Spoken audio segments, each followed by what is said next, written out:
Cause you're looking for the same thing. It's a new thing. Check out this. At the age of 23, Derek Boland has earned enough money to buy himself a Porsche. Turn up the radio.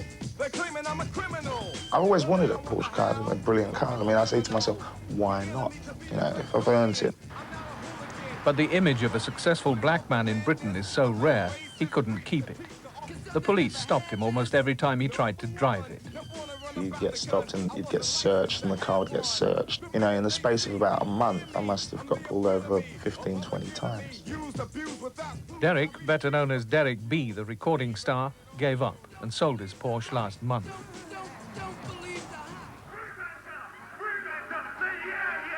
The same month, he appeared at the Wembley Mandela concert, singing to 900 million people worldwide, and his mother, Jennifer. Every parent who sees their son becoming successful, I think you feel a sense of pride mixed with a tinge of, my goodness, just look at him. Is this what I dreamt? Is this what I wanted? I also feel fair.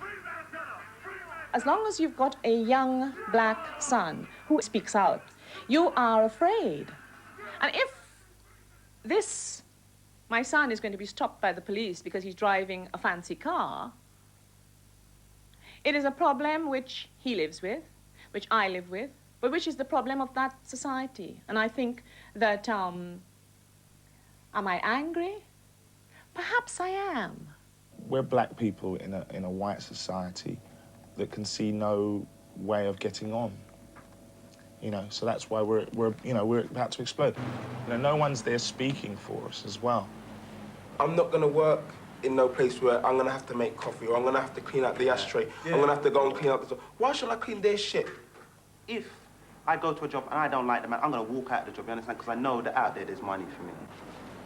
Derek B sees hopelessness and anger among those young blacks the rest of us see simply as responsible for a tide of crime and violence. He claims his music, which black youngsters call rapping, has a political message which offers a way out of despair and anger.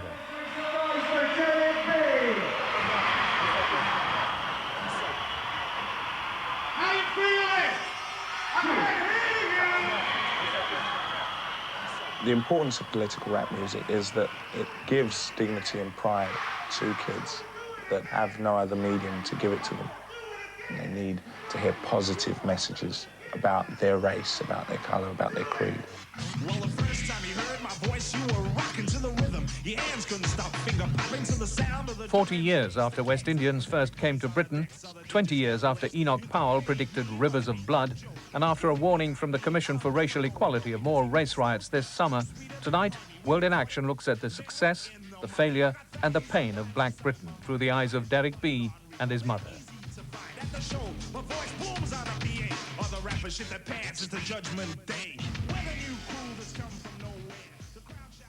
The very first time that Derek came home with a story that somebody had called him a name at school, and I mean, he was a gorgeous little 5-year-old kid, you know, and I looked at my beautiful little 5-year-old boy and I thought, how dare anybody call him a name?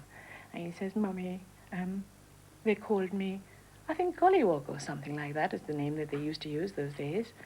And I said, Gollywog? I said, oh, that's a nice little doll. And I said, and anyway, what you crying? Come on, come here, let me wipe your face. And we wiped his face. And I said, now, come on, come and look in this mirror.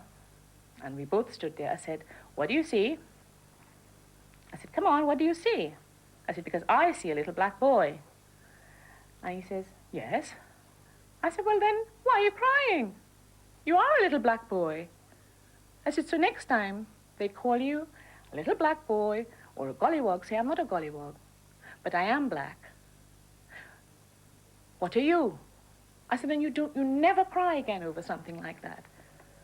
I was about 8 or 9. I used to be playing soldier all on my own. And I jumped over this fence and I was stalking through the grass one day.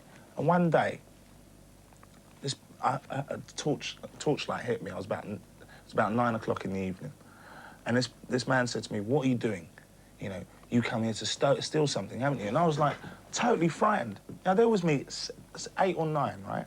And like, I didn't even know about stealing or anything like that. Do you know what I mean? My brain, but then that's the attitude I was given from a grown man. I was frightened out of my nuts. According to Derek, West Indians growing up in Britain face difficulties few even begin to understand. One serious problem, they say, is that they've hardly anyone to look up to. In Britain, often all black youngsters can see in their elders is failure. America's very different. You know, there's blacks at every level. You know, like I say, there's, you know, chiefs of police, there's mayors, there's huge black businesses, there's, you know, someone running for president, you know, Jesse Jackson.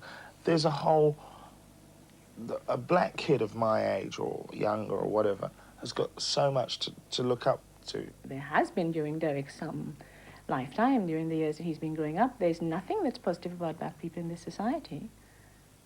I mean, all the pictures you ever see of black people here are in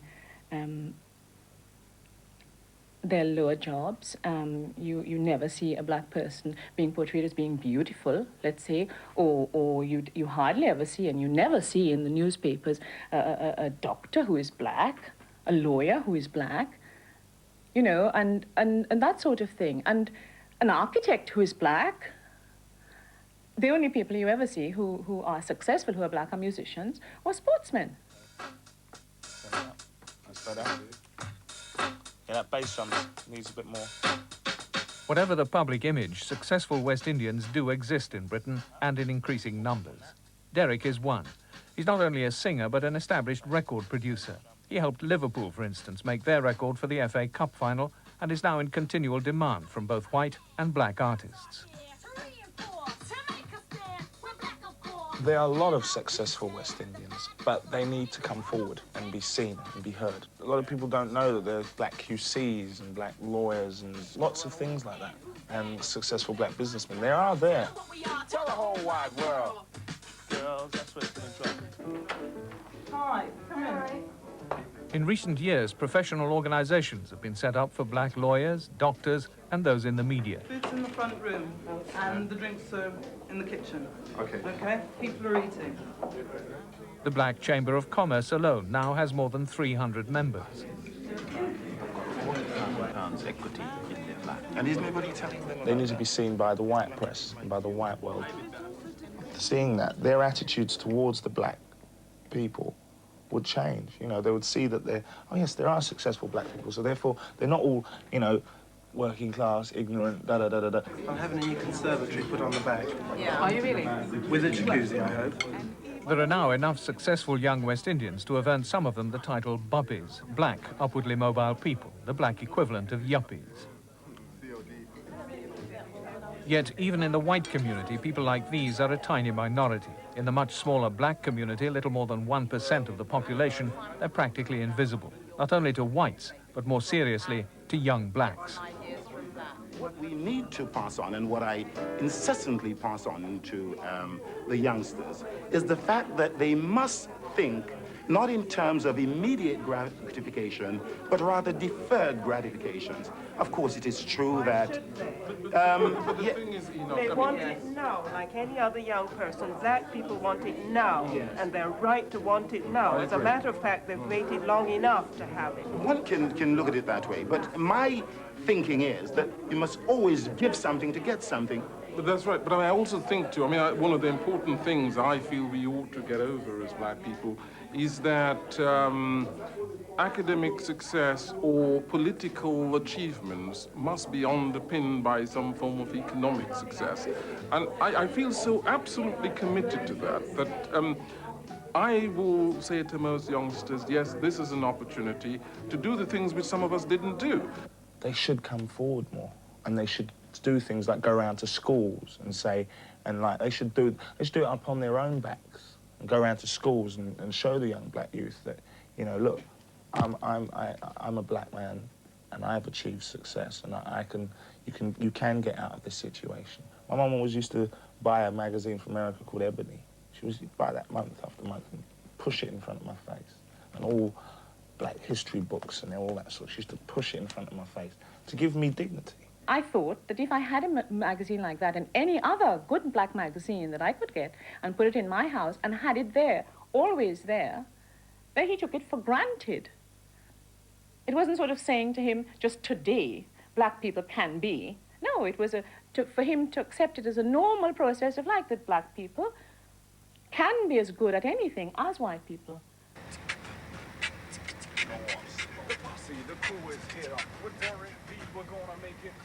He was not allowed to say that you couldn't be successful. That wasn't allowed in my home at all. Every black person can be successful. I'm in music, which is a somewhat typical sort of black way out of the system and out of the gutter or whatever. Because black youth over here, they're like in limbo. They're like the living dead.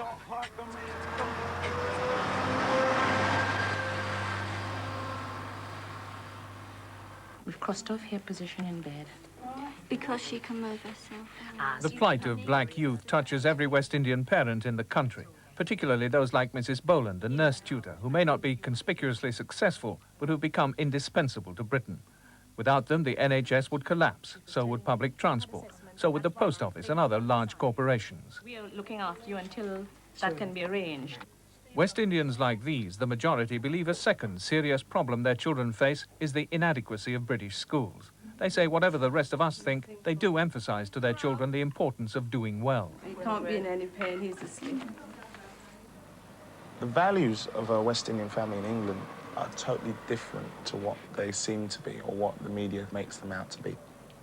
And religion, as a rule, is very important. And education. You know, they're hard-working people, you know. It frustrates me that their image is taken as lazy and all these things, you know. The West Indian child is taught from day one that education is the most important thing. Education will make him, almost as if the West Indian says education will make you a man, education will make you a woman. That's what it is. It's like education is the end-all and the be-all. Despite this, the performance of black children in British schools is worse than either white or Asian pupils. Almost 1 in 3 leave school with no qualifications at all. Many parents believe one reason is that the British schools are not as good as those in the Caribbean, which they've been used to, something Derek says he discovered when his mother returned there.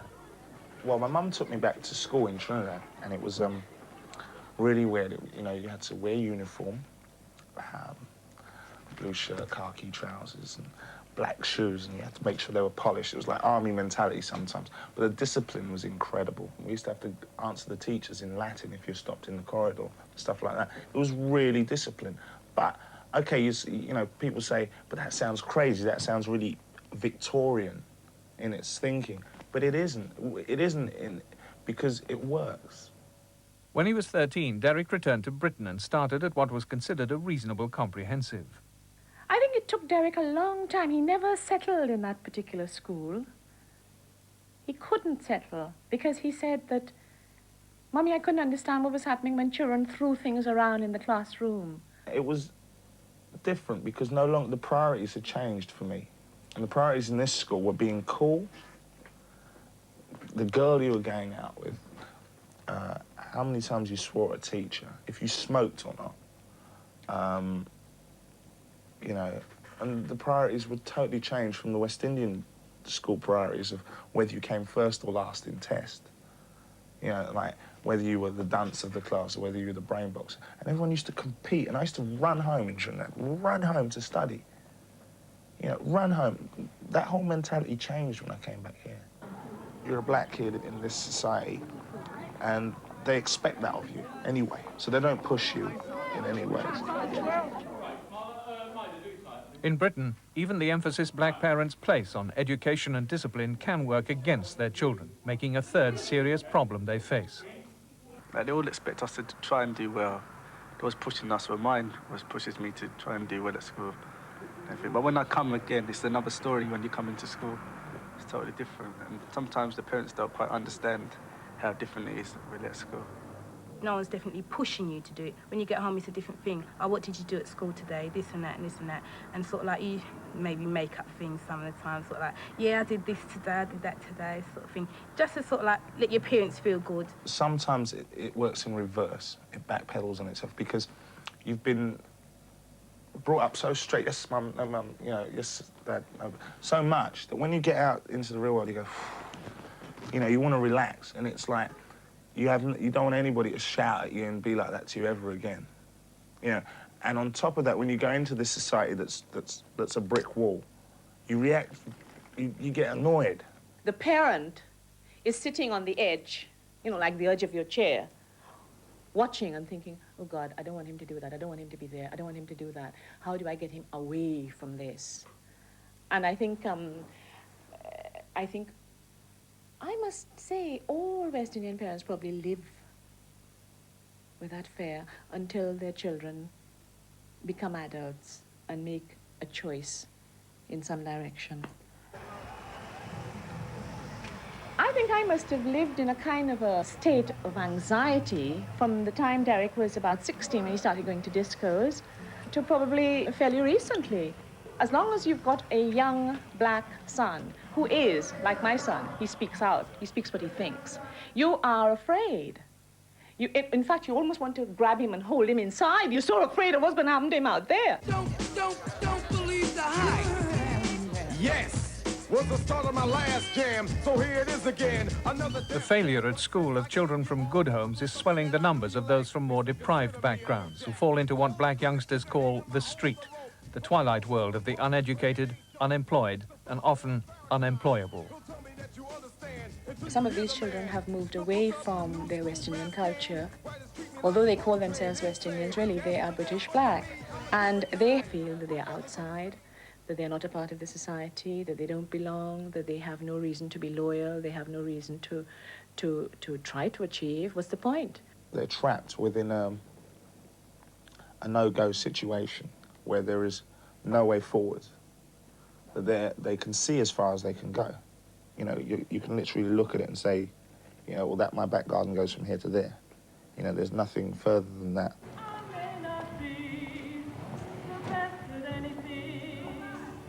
Encouraged by their churches to believe in hard work and discipline, many West Indian parents blame themselves for what's happening to their children.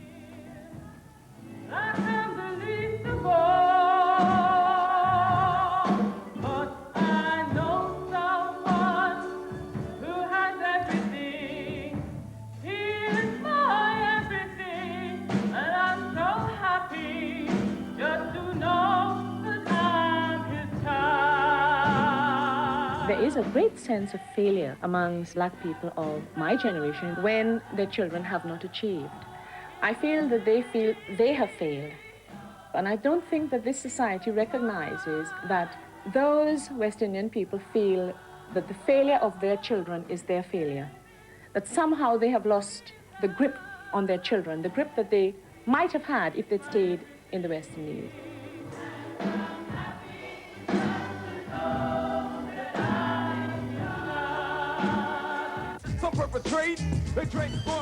The pain is made worse by the crime now associated with black youngsters. While only 5% of young blacks get involved in serious offences, that's up to 6 times the rate among young whites.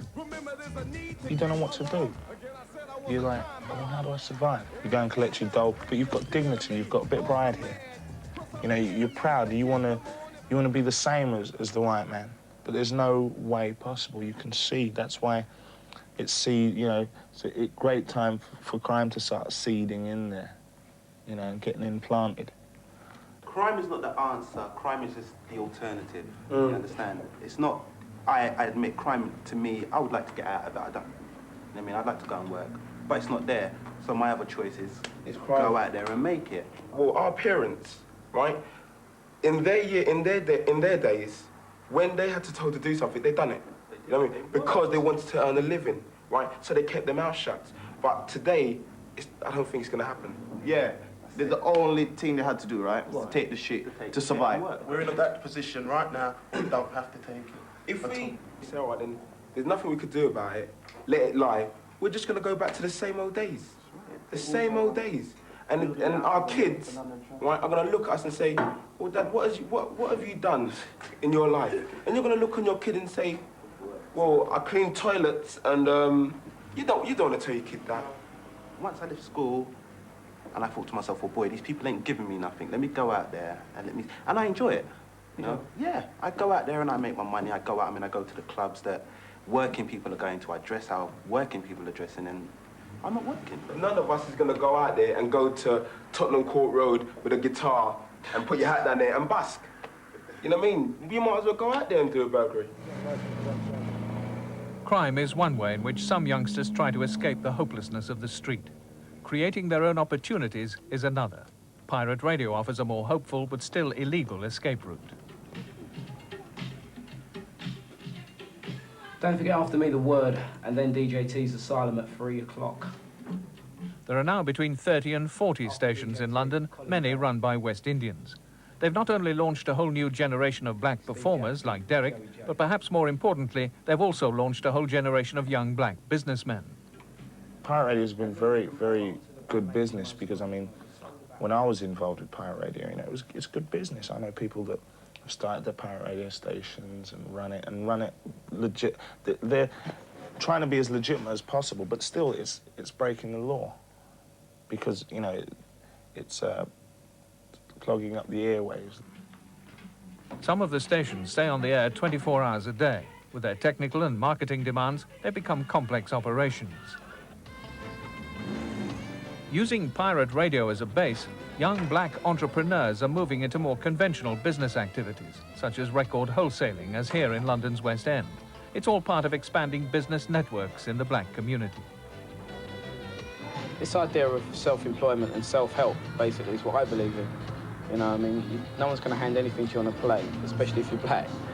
Hopefully my children will one day be able to be in business for themselves and not look at it as something strange or, oh, look, Daddy's done something really good.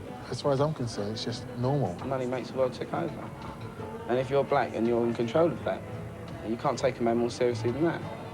It's like self-sufficiency, basically, isn't it? Younger people that are looking up can see that there is hope, there is avenues, and there are directions that people can go in and make it work. So far, there are too few successful young blacks to transform the inner cities. But their number is growing, and they say the new black music growing with them will help in what they see as a race between black success and the despair of so many black youngsters. They've never seen a black man get on stage and preach black power and say, you are something, you are somebody. You know, they don't see it in the media, they don't see it in the press, no. But they see this guy on stage saying, you are somebody, be black, be proud. I remember when Derek was writing one of his things and we were talking about it and he was in his bedroom and I walked in there and he was going on about it and I said, and I turned to him and I said, Derek, rap, I don't understand, but I do know that what you have to say, what comes over a lot of the time is anger. Let's look at why anger. And perhaps in some of your raps, you could try to express something which would tell people to turn around that anger. I've written a rhyme about it, you know. It goes, the secret of success is within yourself. Seek and thou shalt find. You just put it to the test. You can take a horse to water, but you can't make it drink. Open up your mind, boy. Start to think. But don't think with your dick, boy. Think with your brain. Let me see if I can just make this plain. You want success? Well, you've got to earn it. It's like education. You know, you've got to learn it. You want fancy cars, money and wealth. But what are you prepared to do for yourself? I'm in like that. I'm leading the charge. No life brigade, cause we're heavy analog. Eye of the tiger, hungry for action.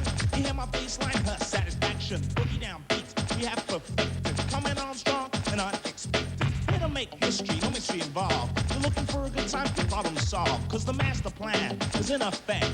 And if I do it correct. On wax, when I'm rhyming. When I'm on the stage, I'm shining. Making everybody shake it down, bust loose. Cause me and my posse, well, we got the juice. We got the juice, we got the juice. We got the juice, we got the juice. We got the juice, we got the juice. We got the juice, we got the juice. Listen up. So rock non-stop till my beat till you drop. Sweat pumping out, bet you feeling hot. I'll rock you wherever you are. Chilling in a club or cruising in a car. Internationally known as the dance dominator. Star innovator, death front grader. On the microphone, I never stammer. The beats kick like a big sledgehammer. Hitting you hard, hitting you strong, hitting you long. I'm rolling on and on like a runaway train coming out of my brain. Yo, Sam, play it again so I can roll a rhyme and keep in time. I won't slow down. A message for all the suckers on the side who think they can do it with an easy ride to the top. For those of you who think that way, let me tell you something. You know, sweet FA. Because hard work, boy, is the only way to do it. If you don't listen, you'll blew it. I aren't ever going to stop until I even take a rest until I hit the pinnacle of success. Learning to hold your emotions about prejudice makes you sometimes not even realize how angry you are.